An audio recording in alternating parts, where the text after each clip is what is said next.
Hello friends, welcome back to my YouTube channel stay DK. स्वागत है आपका आपके अपने और हमारे यूट्यूब चैनल स्टे डीके में। दोस्तों, आज फिर से हम वही खबर लेके आए हैं जिसके लिए पूरी दुनिया धीरे धीरे धीरे धीरे करके ही बर्बाद हो रही है, लेकिन हो रही है बर्बाद। और उसी से शुरुआत होके पूरी दुनिया में अशांति फैल चुकी है। अशांति फैल चुकी है और खबर किसकी है, इस पे चर्चा बाद में करेंगे। सबसे पहले ये जानते हैं कि पूरी दुनिया में कहाँ कहाँ पे युद्ध चल रहे हैं, एक नज़र में इसको तो जान ही लेते हैं।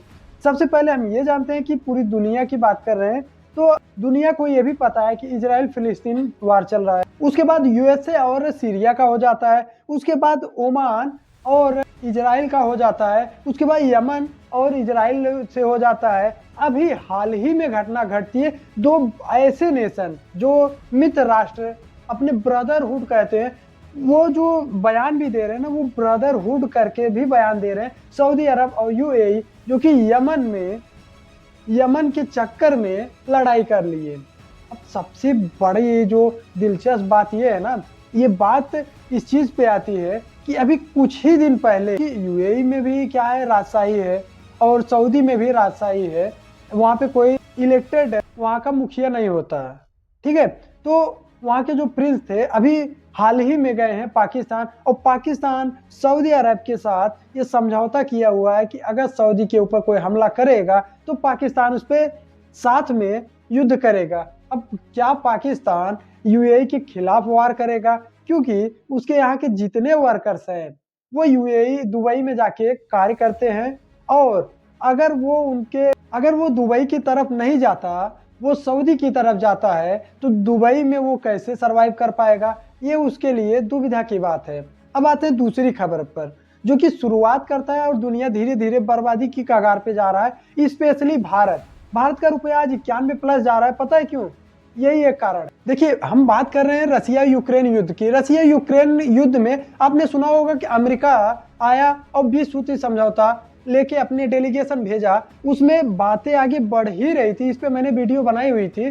तो अभी क्या हुआ कि जो रसिया के प्रेसिडेंट व्लादिमीर पुतिन है, उनके ऊपर ड्रोन, उनके घर पर 29 तारीख रात को 12 बजे के बाद, जैसे वहां की टाइमलाइन, अभी मैं टाइमलाइन पूरा का पूरा बताऊंगा, उनके घर पे हमला होता है। अब जानते हैं कि कौन से घर पे हमला होता है, वो कहाँ पे है, क्या पुतिन सेफ है, कैसे, अब इस पे डिटेल में चर्चा करते हैं। आइए चलते हैं, शुरू करते हैं वीडियो को। अगर यहाँ तक आप लोगों को वीडियो पसंद आई तो लाइक शेयर सब्सक्राइब करते रहिएगा। चलिए करते हैं वीडियो की शुरुआत। क्या व्लादिमीर पुतिन की हत्या की कोशिश की गई 2930 तारीख की रात, 2930 तारीख की जो दरमियानी रात थी उसके बीच में? क्योंकि मॉस्को के सबसे सुरक्षित स्थानों पर जो नोवो ओगायोवो 44, कहीं कहीं 44 दिया गया है और कहीं पे 93 या 94 ड्रोनों का जिक्र किया गया है, तो उससे हमला किया गया। और ये सारी चीजें इस पे अब देखिए, पुतिन के घर पे बात आए तो आप लोग जानते हैं कि पुतिन की जो शान शौकत है कितनी ज्यादा दिखाई जाती, जो कि मीडिया में प्रेजेंट है कि वो किस तरीके से रहते हैं, कैसे उनके बहुत सारे बंगले हैं, उनके पास गाड़ियों का कलेक्शन, प्राइवेट जेट वगैरह की सारी चीजें हैं। लेकिन क्या वो उस टाइम पे वहां पे थे? क्या उनको कुछ हुआ? इस पे टाइमलाइन के जरिए हम लोग समझते हैं कि कितने बजे कब कब कैसे कैसे होता है। और दुनिया का जो प्रतिक्रिया आती है, दुनिया की प्रतिक्रिया में देखा जाए तो भारत की तरफ से, अमेरिका की तरफ से और बाकी साउथ जो पश्चिमी देश है, जो यूरोपीय देश है, उनकी तरफ से ये बयान आया। और यहाँ तक कि डोनाल्ड ट्रंप को जैसे ही इस बात की पता चली, डोनाल्ड ट्रंप ने इसको बहुत ही गलत ठहराते हुए जो जेलेंस्की है उनको ही एक तरीके से इनडायरेक्टली लताड़ा, क्योंकि उनका मानना है कि इस प्रकार से पुतिन को उकसाना मतलब बहुत बड़े युद्ध को जन्म देना। देखिए, 29 तारीख की दरमियानी रात मॉस्को के टाइम के हिसाब से, ये टाइम समय अनुसार कैसा होता है इस पे मैं वीडियो बनाऊंगा।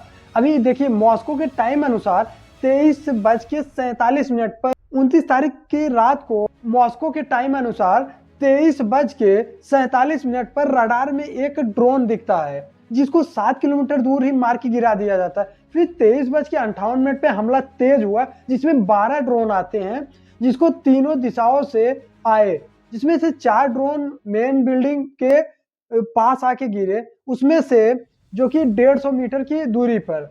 उसके बाद 14 सबसे बड़े इम्पैक्ट हुआ, जैसे 12:14 पे सबसे बड़ा इम्पैक्ट हुआ, जो कि 2 ड्रोन जो पुतिन की हाउस था, मतलब घर था, उसके ऊपर आके गिरता है, उसकी छत पे गिरता है, जिसमें से थर्मोबारिड वॉरहेड रहता है जो कि ब्लास्ट करता है, जिसकी वजह से छत को, जो उनके मकान है, उसको बहुत ही ज्यादा डैमेज होता है। वहां पे कोई मरता नहीं, लेकिन कुछ लोग घायल होते हैं।